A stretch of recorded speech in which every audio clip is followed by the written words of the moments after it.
Good afternoon and welcome. Welcome indeed, yes, to another edition of the Mark Mosey Show podcast. As yes, it's super chilly here on a Monday in Central Florida, and we're always broadcasting from the Anidjar and Levine Accident Attorney Studios. Take back control of your life. Call them today, 1-800-747-FREE. That's 1-800-747-3733. It's Anidjar and Levine Accident Attorneys. And yes, joining me from Orlando is my good friend Eric Lopez with Black Eagle Banneret, UCF Athletics. He does it all. And yeah, we got to talk. There's much to discuss on a chilly Monday. Eric, how you doing, buddy? I am doing good, trying to survive, but it's starting to warm up a little bit. I'm excited. Softball season's about to start for me. Season number 20 for me of UCF softball starts this Thursday. UCF basketball having a historic season. So there's actually some positive stuff. I'm not going to speak about the other team in Orlando basketball team. I'll let you talk to Philip, and who I've never seen. I saw you with Philip. I've never seen Philip Rossman right, because by his terms, he's one of the classiest guys, cool customer. I could never have heard him so agitated and angry like he was, and it had nothing to do with you. It was more about the magic, but that's a whole other story. It's interesting. I had no expectations for UCF basketball. They have blown me away what they've done, and the Magic might be the most disappointing team in the NBA right now. It's like we're in the upside down, like it's Stranger Things. So let's start with the positive. Dude, they are 17-4. They got another win there at home against a top 25 opponent. Earlier they beat Kansas. Now you win this game this past Saturday. And this gigantic win for the program. Let's start there. How do they get the win? I think by 8 over the weekend. Yeah, they dominated the glass. That was the John Bowl coming out party. Best game as a night for John Bowl, a young man who I've spoken to, has only played 5 years of basketball, played big, and really took advantage of Texas Tech's kind of being small. So he was fantastic size-wise. I thought UCF controlled the second chance points, the rebounding. That's been a strength of them all year long. And Themis Folks continues to play at a very high level at the point guard that, quite frankly, Mark, I've been covering UCF basketball now for over a quarter century here. I'm not sure for this period of time there's been a point guard that's played this good like Themis Folks has. That's been a difference maker this year. I thought they defended a very explosive Texas Tech offense as good as you can under the circumstances. This is by far Johnny Dawkins' best offense. This is a team. Mark, remember the years where you're like, man, can they get to 60 points? Win ugly. But that's not this UCF team anymore. This is a team that can win 85, 77 games. They play up pace. They shoot efficiently from the three.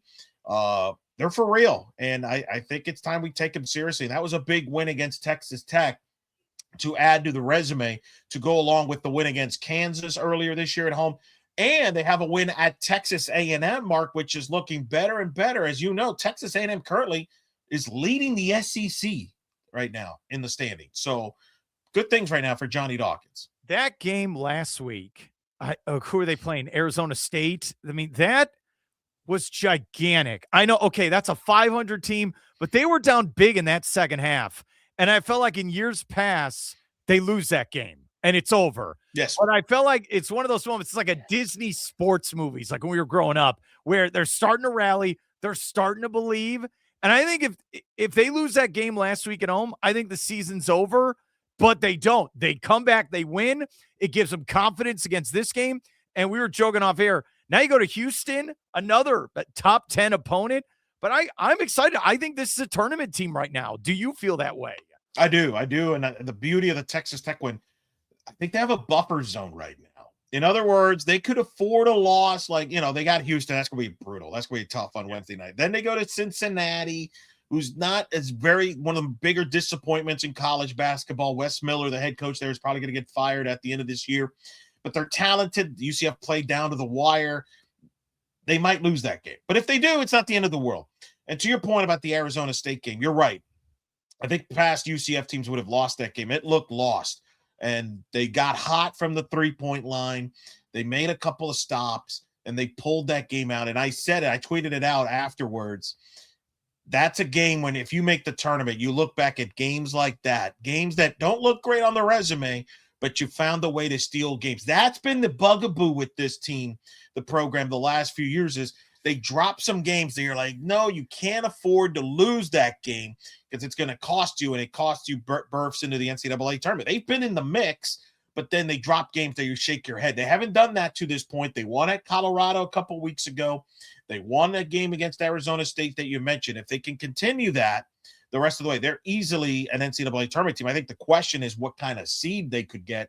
I think they have a shot to get the highest seed that the program's ever got. When they in 2019, they were an 8-9 game that year. I think they could be better than that if they finish strong.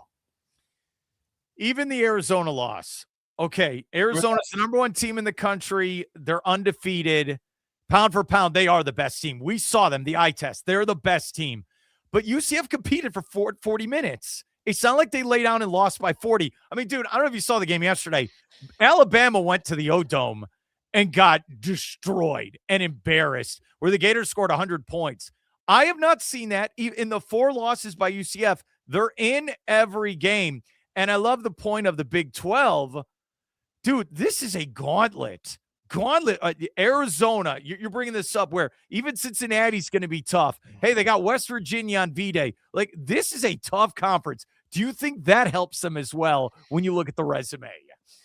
Absolutely, because there's the old term, the quality loss. Like there's really like the one game that stands out that you're like, ooh, this could hurt your resume is Utah. When they go to Utah, Utah's had a tough year. I think they're in the hundreds in the net. Everybody else has got a decent net. It's either a quad 1 or a quad 2 game. You try to avoid quad 3 and 4 losses. That's the key there. So if UCF, I think, only has the Utah game as a quad 3 or 4 game, I think, left on the schedule. Everything else is quad 1 or 2. So, yeah, that does help you versus if you're a mid-major in the American, the thing that hurt Johnny, because Johnny would get, people criticize, well, why didn't they do better in the American? Well, part of the problem is in the American, there's only a couple of quality games back then. You had Houston, maybe a Cincinnati, Memphis, everybody, but then you have these Carolinas and the Tulsas of the world that even if you beat them, hurts your resume. So that's why I think, in a weird way, being in a tougher conference, that's the benefit of it, where you have more room for error. And this team has played well. They've played well. And I think Johnny Dawkins, in talking to him, they realized they needed bigger bodies to contend inside. You got to contend in the glass. And then you need good point guard play. And he's gotten that with Themis folks coming over from Milwaukee, Stillwell leading that front court. They've got some versatility. He's got this young assistant, Coach Hood, who brought in this offense, more pace, more space, and they're, hey, you got to score points in the Big 12. You're not going to be able to win 58, 54 in the Big 12. And I think, to Johnny's credit, Mark, he's learned, he took notes, and he's learned, and he's adapted during this Big 12 3 years. And I think that is something that I remember. I think you and I spoke when going into year 1, I said, every coach, every sport, every administrators, everybody, take notes. What do we need to work on? What do we need to change? What do we do that? And I think Johnny has done that with men's basketball with limited resources, Mark, limited resources. To me, if he keeps this going, if they make the tournament, I would say this is on the Mount Rushmore of the greatest UCF head coaching jobs of any sport that we've seen. You're going high with that comment. You're going big time. I give you best material, buddy. Okay, when you look at the 2019 team, you talk about BJ Taylor, Taco Fall. Was that really Johnny's team? Like, outside of recruiting his son to play for that? Or was that the former administration? Well, I hear people say that. My counter to that is Johnny won more with those guys than, the previous Donnie did with that group. So you got to, you know what I mean? Like, you give him credit. He got him over the hump. With that. It's a good point, though, where this is his best team. He's getting it going. Yeah. So, all right, 17 wins. Then we're going to do bracketology right now. Go with your gut. 17 wins. Sure. How many more wins do you need, including a conference tournament? How many more do you need for this team to punch their ticket?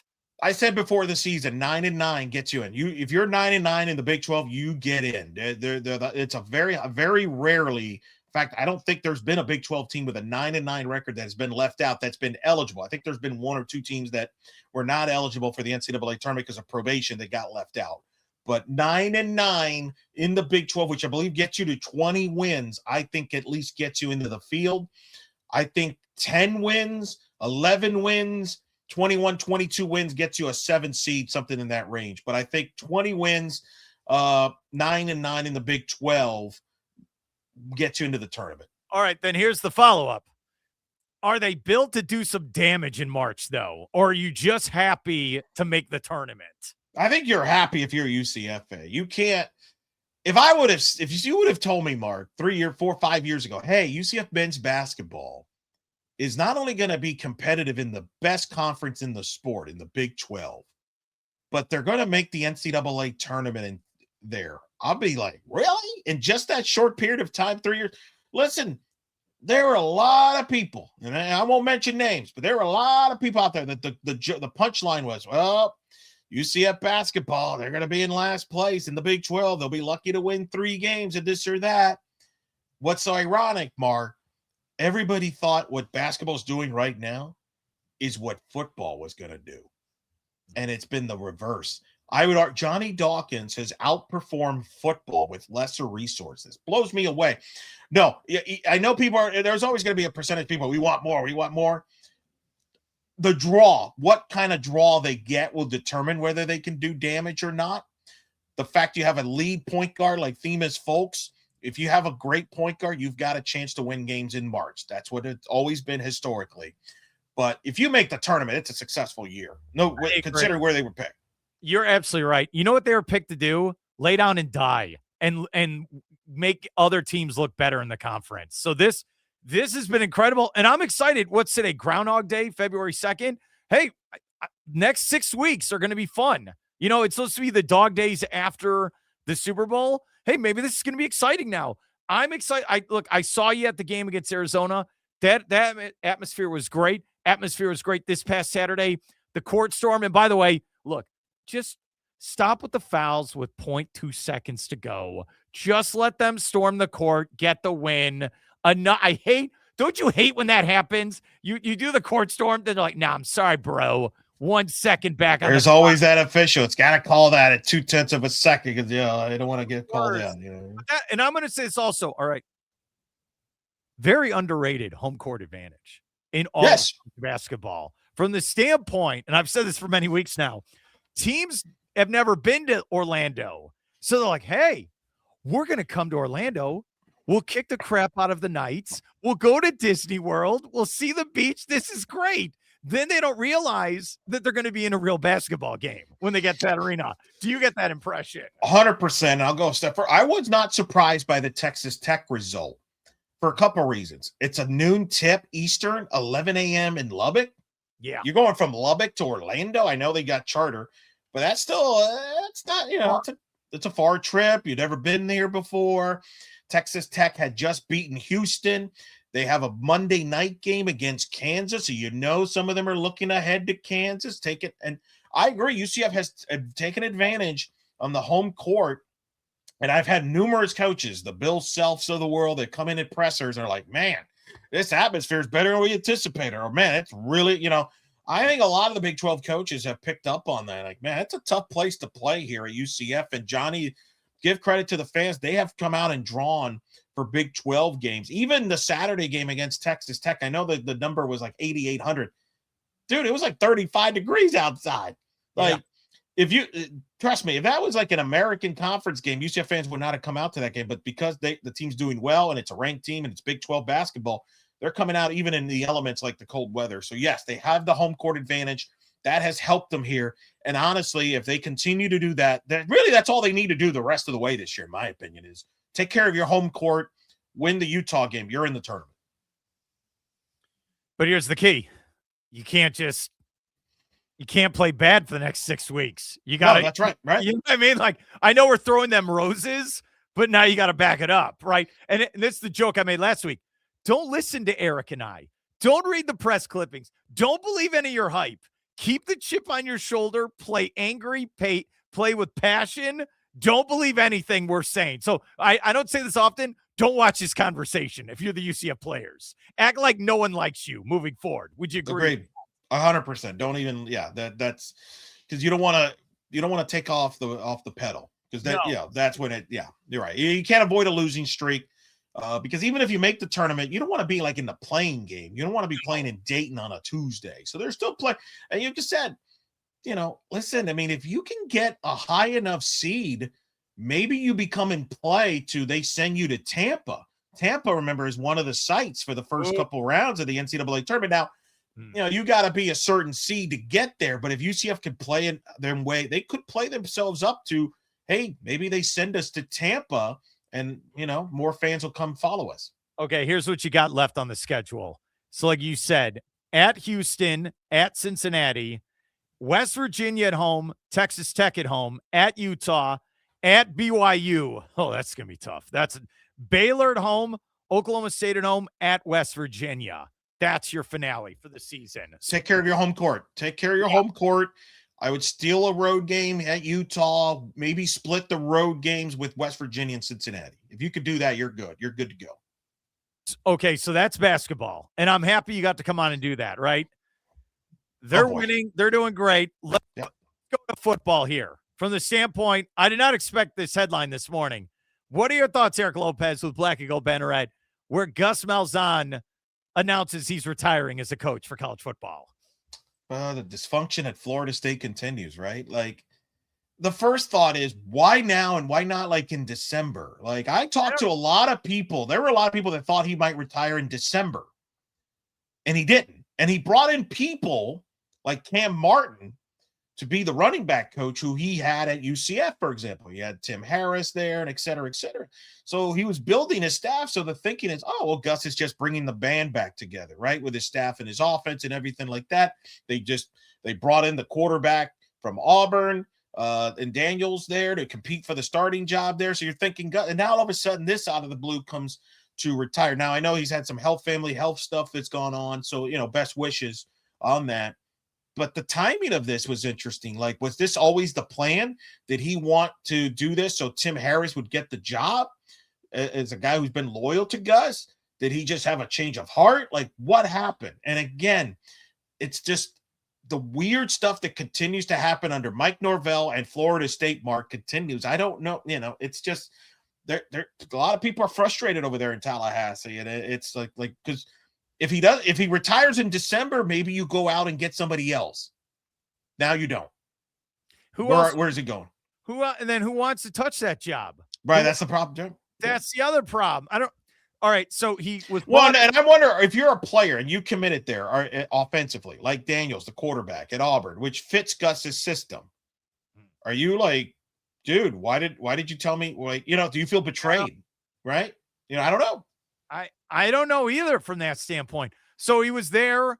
They brought a game plan, 9 months of a game plan to beat Bama, and it worked. That's what he did. He beat out that Gus Malzahn was put on this earth to upset Alabama from time to time. That's what he could do.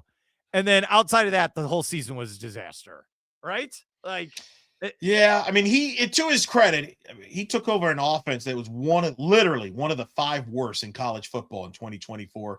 Made them respectable. They moved the ball. They ran the ball well. They just couldn't put the red zone offense was an issue there. But yeah, otherwise it's not to the level, and just not a great run for him here at the end at Florida. The Florida swing, right? Like UCF got off to a good start, got that Gasparilla Bowl win over Florida, which is what I will remember. I'm actually more pro Gus than a lot of people. There's not a lot of people that like Gus.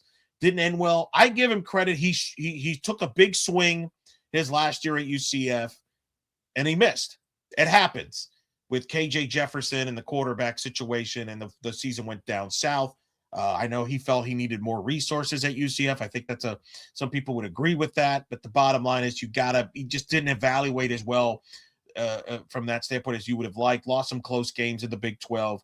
I think so it didn't work out. And then at FSU, but he did a lot for college football, and it's probably time for him, I would assume, if this is real, if this is a real retirement, because I remember at the end of UCF, there was talk that he might retire, and then all of a sudden he ends up as the FSU offensive coordinator. So you never know, never say never, but we'll see. All right, here's my thing. Maybe because I'm in Florida for so long, I hear this every day from people. I'm ready to retire. I don't want to hear that. I want to hear a maniac who's hungry to win football games. Is that fair? Like, I don't want some. See, now I'm doing the ageism, even though I'm over 40 years old, right? I need this, like with Scott Frost right now, who's still a young guy. I want him to act like a guy that will do whatever he can to help UCF win football games. That's what I want him day and night, 24/7, trying to help UCF football. Is that fair, Eric? If I want that. Yeah, I think that's fair. And yeah, we'll see how Scott does. He brought in a lot of players this deal. I think they were more aware of how the system works now with the portal. They brought in Banneret, the quarterback from JMU, should fit his system. Is he the right guy? He's going to be the guy. There's not going to be a quarterback battle. He's the guy led JMU to the college football playoff. So if he hits on that, I do think and I think it's important to have a winning season this year upcoming. And I think if he hits on Banneret, they should have a winning season. They got a favorable schedule football-wise. You know, there's some questions in the line, offensive line, defensive line. I don't know if they addressed that in the portal as well. We won't know until we see him with pads on, as you know. But you're right. You're right. And I think football, there's going to be some urgency there, especially with the success with basketball. And I think Scott needs a winning season just to get a lot of critics off his back, because right now he only has one winning season. Would you agree? I'm on record as saying that. What has he accomplished in the last couple of years? Look, I'm with you. Just get to a bowl game. Just get it going. My question with the JMU quarterback is, why did you pick UCF? You went to the playoff. You're used to winning football. Do you believe that Scott Frost can get you to the next level? That's the question you have to what did Scott Frost, and I would love to ask Coach this. What did you say in that meeting with him? It's not just money. What did you say to him that made him go, okay, I'm going to go play there at the bounce house? Barnett's the one I want to hear from, because he could give you that answer. What was it that got you to come to UCF when I'm sure he could have gone elsewhere? Who knows? It's a valid question. Perhaps it's the fact it's an opportunity here in the Big 12 Power Conference, help turn things around, and mentor Rocco Marriott, who's potentially could be the future. Who knows? But it's a valid question. Some weird JMU UCF synergy, by the way. I don't know if you've noticed. So I said Rocco Marriott, the freshman, originally had committed to JMU, comes to UCF. UCF grabs the transfer portal, adds their starting quarterback Banneret. Davi Balfour, remember him through the interception against Houston? Where does he transfer to from UC? Transfers out of UCF. You know where he's going? JMU. So we're play for Billy Napier. Yeah. We're JMU South. That's who we are now. I don't know. It's some weird synergy there. Billy Napier, by the way, JMU head coach. How weird is that? Billy Napier. They show the photo of Napier. And I like Napier, by the way. He just didn't work out. He's on the recruiting trail. He's wearing the JMU jacket, and it has the college football playoff logo on there. And sure. Like, you didn't go to the playoff. That wasn't you. It wasn't you. He's taking credit. But that's one of the reasons why UCF brought him in, because Frost did immediate availability last week. The guy's a winner. He won at JMU, was player of the year. So they're hoping they feel if they had better quarterback play last year, they would have been a bowl team. And here's the Tavian Jackson. I'll give you, I don't want to bore you with quarterback ratings and QBRs, but those are two metrics. Tavian Jackson was in the bottom third among quarterbacks in Division I or FBS, however you want to call it, as far as those categories. Banneret was middle of the pack.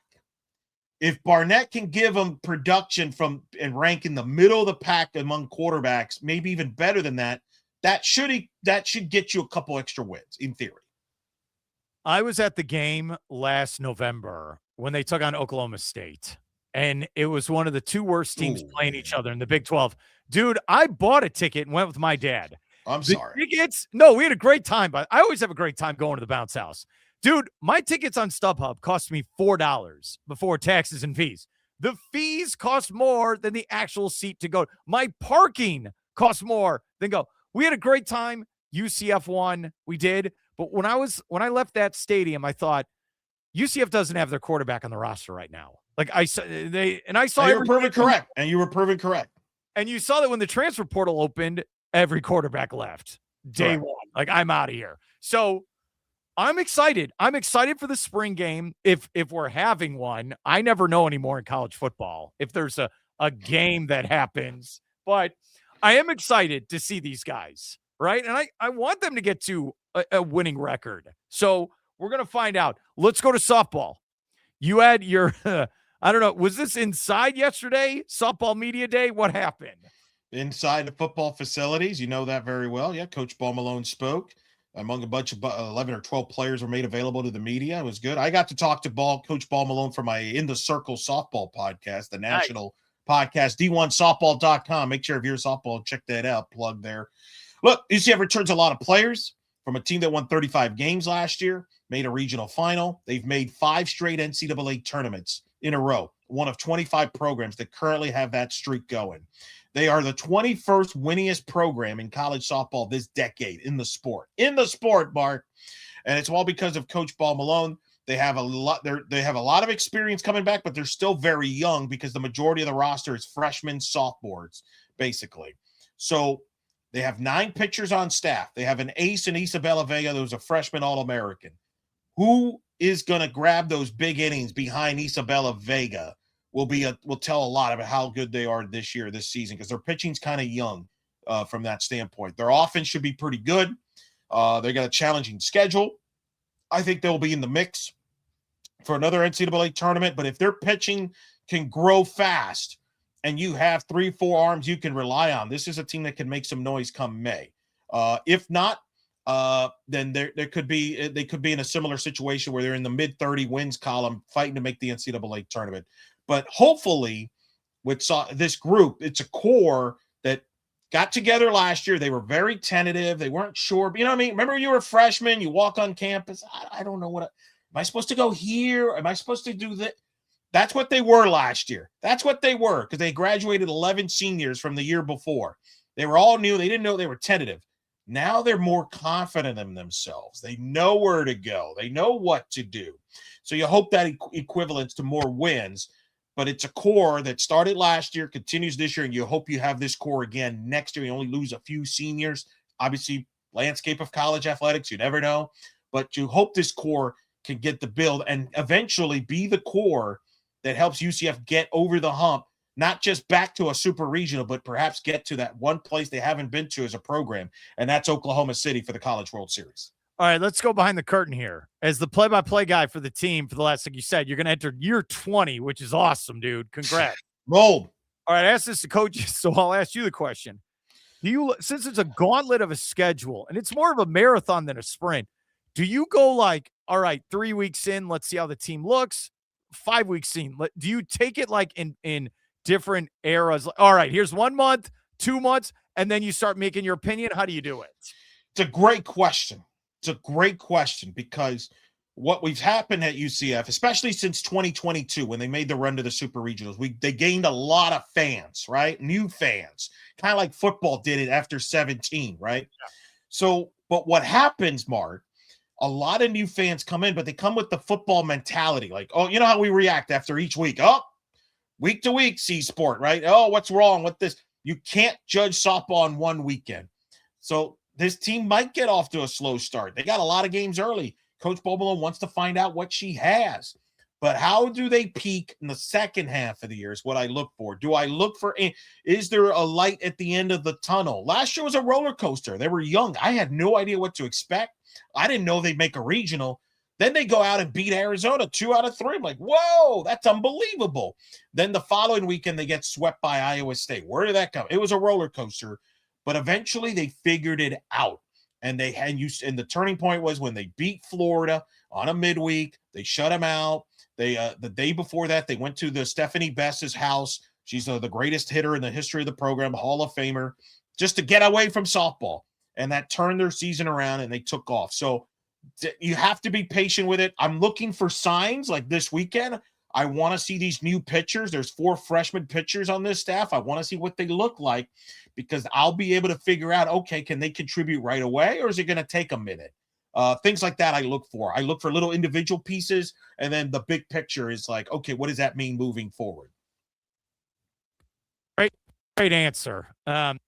I do that for basketball, where I'll see a team play in November, and then I go back in February. And I don't know if you are. I'm with me in sports. I know it's not, everybody. It's the instant reaction stuff.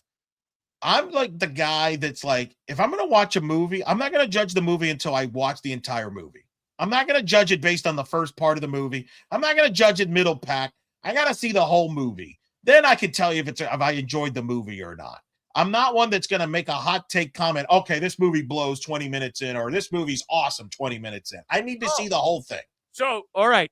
So you're a man on principle. You will sit, even if it's bad, you're going to sit through the whole thing. I mean, I'll say this from a movie standpoint: if we're 2/3 in and it's not been good, then yeah, at that point, there's nothing that could save it. At that point, I lose my confidence. But yeah, I don't judge a sports team until the end of the year. Maybe that's the Dolphin fan in me, who always gets off to good. Well, not recently. We don't even get off to September starts anymore. That just has 2 split seasons every year for some weird reason. You're like me. You're like me, where you're at home, you're watching some movie, and you probably say to yourself, "Hey, this isn't bad. Hey, I'm kind of shocked. Wow, this is a good movie." You know what was my favorite movie this decade? What? I didn't expect it to be either. I was skeptical when they announced it, they were going to do it, and then they were going to come out, and I'm like, no way. I'm like, because I wasn't the biggest fan of the original, but I liked it. But Top Gun Maverick. Oh, Top Gun Maverick. Loved it. Unbelievable. I could watch it every time it pops up. I'm in. You're in. You love it. It's to me, it's my favorite Tom Cruise movie of all time. Did you see it in the theater? No. No, because I was skeptical. I was like, why are we, we can't come up with something original, you know what I mean? Like doing all that. But I had friends of mine that I respect, Brian Murphy, who loves movies, said, no, this movie's actually good, man. You need to watch it. So when I remember it became available, I watched it. And I'm like, I got hooked. I loved it. All right. My pick, I loved F1 with Brad Pitt. And I want to see that. I want to see it. I have heard good things. That's the next one on my list. The problem is, when you cover sports, you just barely have time to watch non-sports, especially this time of year, especially with softball. But that is on my agenda. The guy who made the director of Top Gun Maverick made that F1. And they filmed the first 25 minutes is at the Daytona Speedway with Brad Pitt driving around. It's awesome. I loved it. I really did. So let me ask you this. Did you ever watch Moneyball? Yes. Is this Brad Pitt F1 better than Moneyball? You mean Brad Pitt performances in a movie or just the movie in general? The movie in general. This is more, okay, Moneyball is a entertaining movie story, even though most of it's like not true, but it's a great movie. This one is more of like, I'm in the theater watching this and the race scenes are incredible. Like this, the plot is cheesy. It's, as I always say, it's a popcorn movie, right? It's just like Top Gun. He's an old man. He's got one more shot, right? It's his last chance at glory. It was great. It's not a great like plot, but it's very basic. Like, this is a great sports movie. You got to see it, dude. Dude, I went on Black Friday. I saw it in the theater. Then on Black Friday, I bought it at Best Buy for $15 on 4K Ultra. I did that. I went all out, my friend. You're like tech expert here. Oh, yeah. You know what I wish I would have done? I wish I would have watched F1 instead of the Men's Royal Rumble this Saturday. I wish I would have done that. I love this segue. Thank you. Thank you. All right, so wait. Before we get to that real quick. So in the last 10 years, your favorite movie is Top Gun Maverick. That is your official. That's come out, yeah. That of any movie, a newer movie, that's your answer is. All right. Yeah. That's what it is. I love it. Every time I'm hooked. All right. It's not a sports movie, but has so many parallels to sports. It is a fantastic movie, and it has a guy that was in Top Gun Maverick, Miles Teller, and it's called Whiplash, where he's the college student that wants to be a professional drummer. That movie is fantastic. That's the one you need to watch. You got to have the drive. You got to have the talent. You got to like cut out everything else from your life. If you're going to go for this crazy life, I'm telling you, that's a fantastic movie. I'll make a note of that. Might have to wait till July because, like I said, I got a million softball games between now and then to broadcast and follow. So, all right, let's do it. Let's do this. All right, here's the thing. So I read that the time difference in Saudi Arabia to Eastern time zone is that started at 10 o'clock at night, their time, correct, and then until 2 a.m. Correct. Huh? Correct. What? I don't. What are you doing? So the crowd's going to be dead anyway. I don't get it.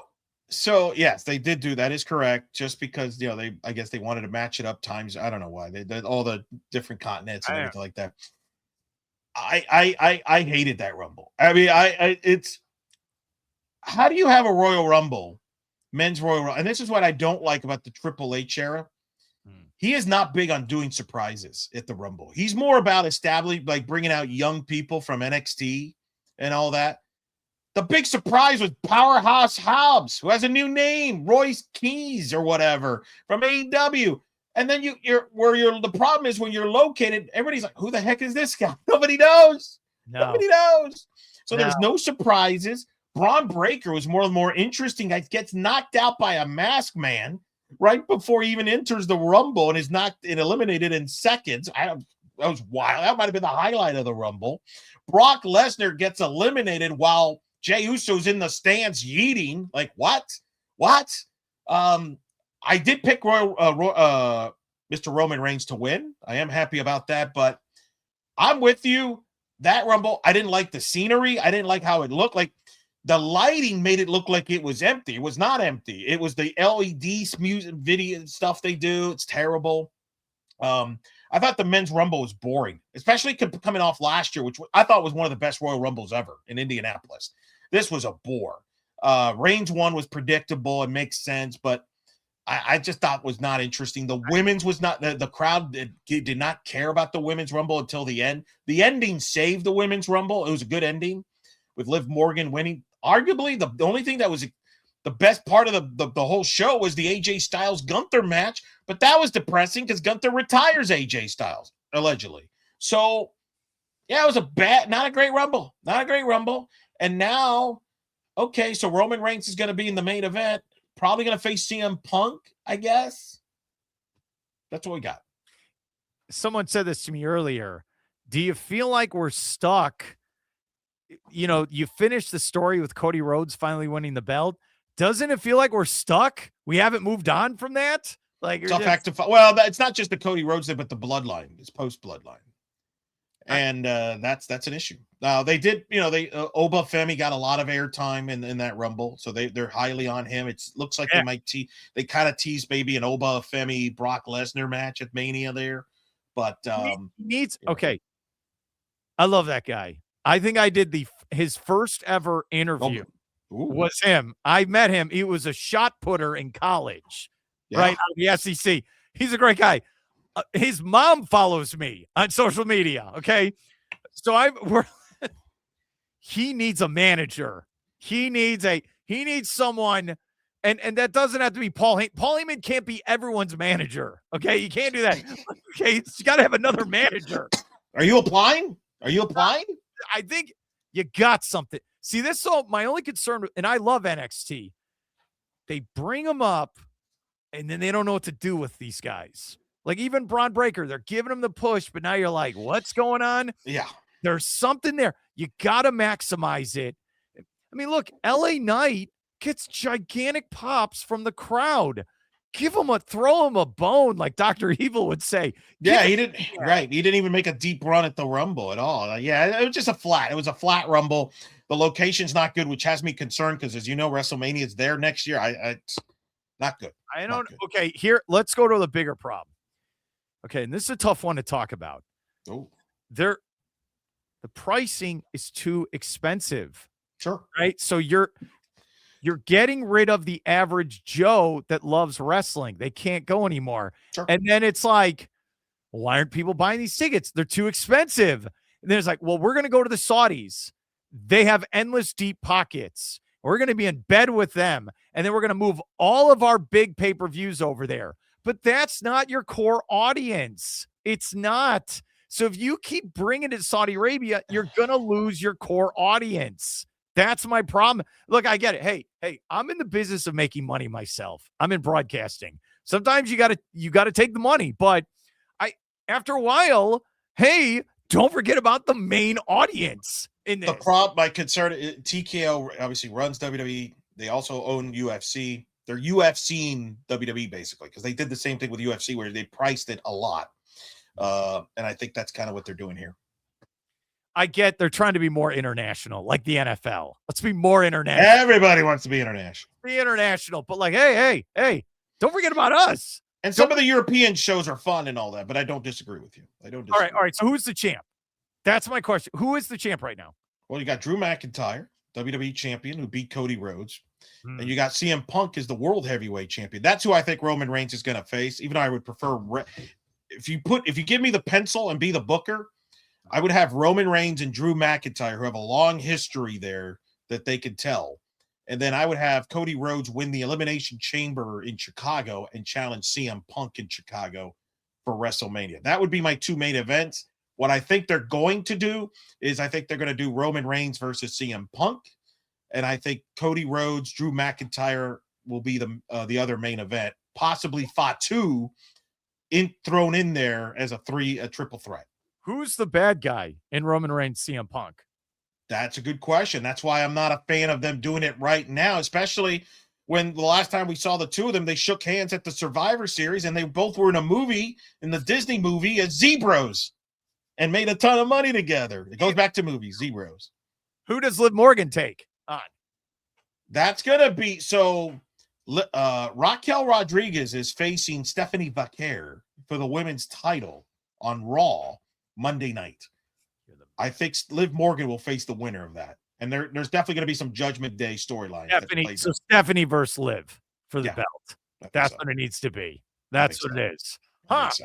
Have you watched that Netflix show, the Netflix show where it goes behind the scenes? Unreal. Yeah, I've seen it. Yeah. Did you like it? I don't mind it. Some people hate it. I do think they show too much. But I mean, listen, folks, it's predetermined. Breaking news. Who knew? Oh no. Shocker. I do respect the fact though that guys like Seth Rollins and CM Punk still respect it, that they won't show, they will never show them together backstage. Never. They're always bad-mouthing each other publicly, even though I think they get along. But that's my conspiracy theory. Does the Rock show up to mess with people? No, his daughter just left NXT. Just left. Ava just announced it on Instagram. No comment. GM spot's open, Mark. You could be the next GM of NXT right now if you want. Yeah, and I'm going to just reach out to Shawn Michaels. That's what it needs to be. And I want to go old school. Like, hey, guess what? Tonight in Orlando, Florida, Eric Lopez is going to take on Kyle Nash for the belt. And the announcers have to be like, can they do that? I could do that as the GM. Okay. Listen, there's two gigs I've told people that I would consider leaving softball for. Okay. Basketball play-by-play. All right. Love basketball, NBA, college, whatever. Wrestling play-by-play. Okay. All right. Wrestling I love this answer. This is great. Okay? Not silent, not ring announcer, and I don't want to be the play-by-play guy that gets beat up. Like at least not often. Like I'll take a shot to the table or something, but I don't want to. Do you want to be the heel bad guy, like you're Jerry the King Lawler on the call, or do you want to be the straight man, the play-by-play man? That's the question. I think I could be play-by-play. Right. I'm the one that would want to go off on the heel guy. Like if you were the heel, Mark, we would be you and I would yell at each other. It'd be great. And then you're not part of storylines. I would prefer not to. Yeah. Prefer not. So then you're not thrown through a table. Correct. That's what it is. No, thank you. And they give you the cue. Eric, just so you know, next segment, we're throwing someone through the table. So be ready. All right. That's what it needs to be. Correct.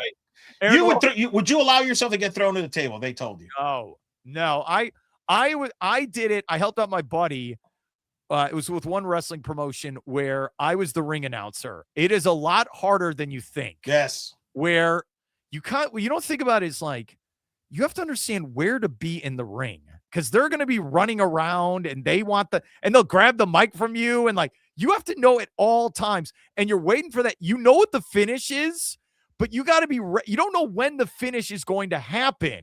So, and when it happens, you have to be ready to get on the mic and start, and the winner is, and you got to do it. Okay. It's not easy. You should try it. Eric Lopez, Black and Gold Banneret. My man, thank you so much for your help and good luck on calling at UCF softball this year. All right. Appreciate it. Check us out on ESPN Plus for all the coverage. And of course on my social media platforms. Mark, always a pleasure, sir. We'll talk soon. Thank you.